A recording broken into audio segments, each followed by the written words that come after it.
Your Apple TV is about to get a whole lot better thanks to tvOS 18. Let me take you hands-on with all the new features and changes. I've got my Apple TV 4K here with tvOS 18 installed. Let's grab my Siri remote and dive into it. Kicking things off with Insight, a feature Apple has seemingly borrowed from the Amazon Prime Video app. Amazon has a great feature called X-Ray that shows you the actors in a particular scene. You can dive into their previous work and learn a bit about them. This only works in the Prime Video app though. Now Apple has a similar feature dubbed Insight that lives in the Apple TV app. It has similar limitations though, only working on Apple TV titles, movies and TV shows. Anything in Hulu, Peacock, or other apps won't work. It also doesn't seem to work on Apple TV Plus licensed content like limited time movies that it just kind of bought the rights to for a few months and then put them into the TV app. You can not only see the cast or who's in that scene, but you can also view music in a particular scene too. With just a tap, a scroll to the right, and then I can add it to my Apple Music library. It's a pretty cool tie-in here. Since Apple also controls the software on your iPhone, that's a whole second benefit. When you use the remote feature of your smartphone, Insight appears here too. You can view the videography while letting the video continue to play up on your TV.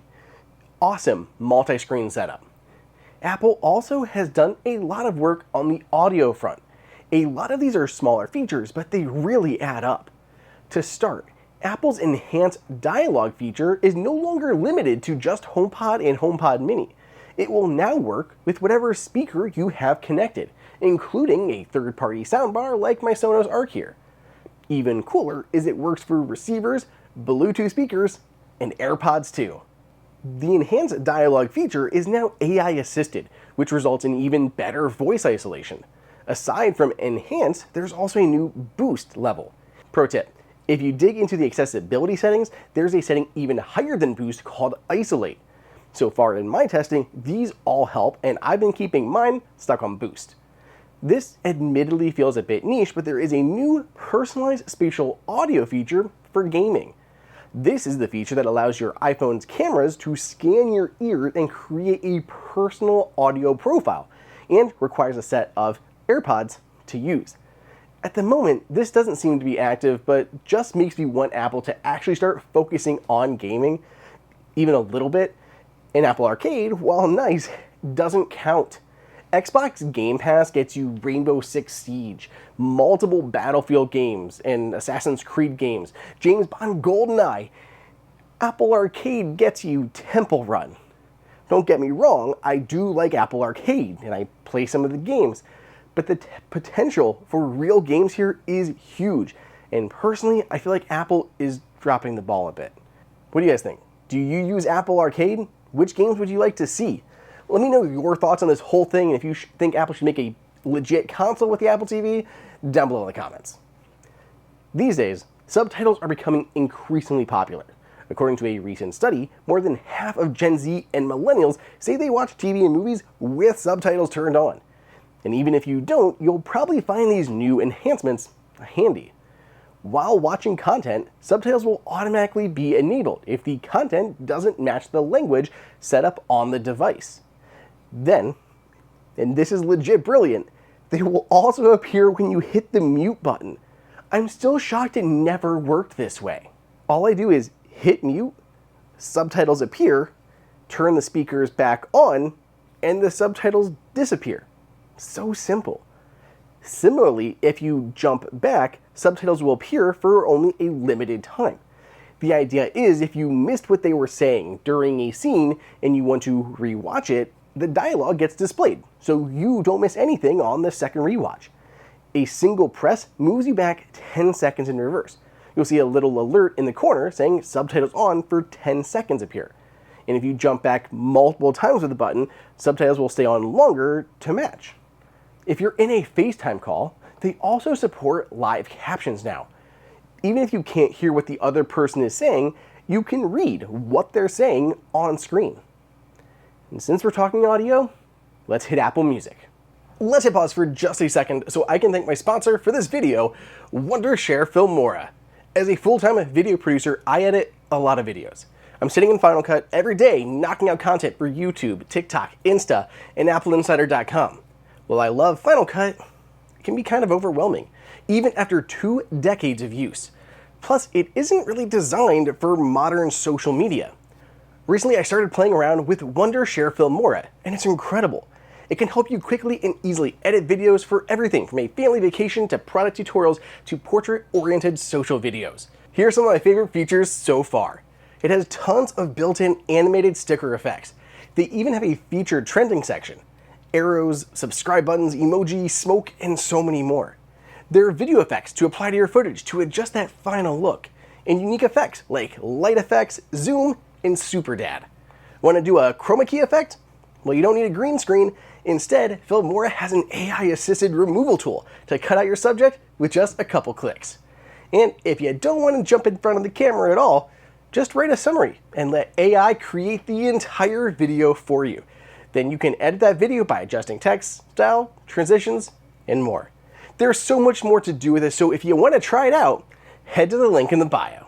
After multiple delayed launches, SharePlay will finally arrive for Apple's Music app with this update, and HomePod too. This is great for a party situation when you can start playback on the Apple TV and guests can join in and collaborate on that playlist. Users can join by getting close to the primary user's device or by simply scanning a QR code that shows on the screen. It works on the Apple TV and supports casting to HomePod or other Bluetooth speakers. Plus, only the primary user who set up the Apple TV is required to have an active subscription to Apple Music. Let's move to navigation, design, and screensavers. Users can choose either 5 or 6 icons in each row on the home screen. Some may prefer the larger icons, though I'm still going to stick with the smaller ones. In the TV app, when you find a movie in your library, you can long hold on it to jump directly to the movie page. This lets you see the other details of the movie instead of just starting to play it. And there are live previews for sports games. For the first time, Apple TV supports 21:9 aspect ratio, which is used most commonly with home cinema projectors. For purportedly being the best streaming device for the home, I'm surprised it took this long to add this. There are, of course, new wallpapers to get excited about with this update. Most notable is the collaboration with Snoopy. It's very reminiscent of the Snoopy watch face. Other new wallpapers include TV and movies, which shows highlights and stills from Apple TV plus movies and TV shows, and portraits.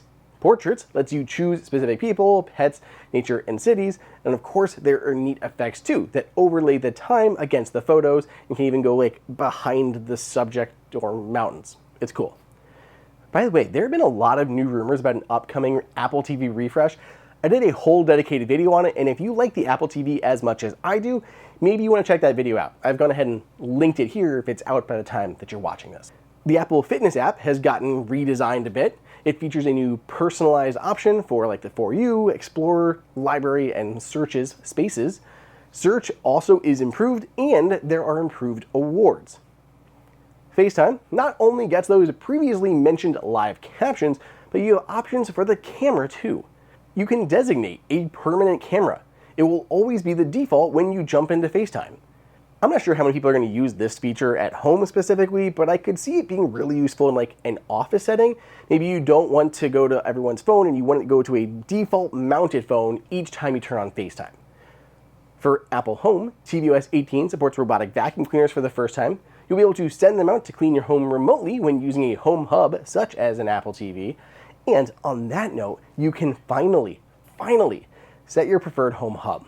Before this was done in the background, and sometimes you'd find your oldest Apple TV or a HomePod as your default home hub, hurting performance. The only way to choose your home hub was to unplug them all, then plug the preferred one in first, then connect the rest. This takes care of that issue, and you can say definitively which is your preferred home hub. Finally, Siri will now work on device for certain requests. Apple doesn't specify which ones for sure run locally and which run remotely, but many that have to do with your device or the home will likely be able to be carried out without having to hit a remote server. For many things, Siri does seem faster this time around. So that's it. Those are the big changes here in tvOS 18. If you spot any other changes, let me know down below in the comments. And if you're going to try tvOS 18, you can get the beta now, and the full release will be coming this September. As always, be sure you subscribe to the channel with notifications turned on so you don't miss the latest Apple news.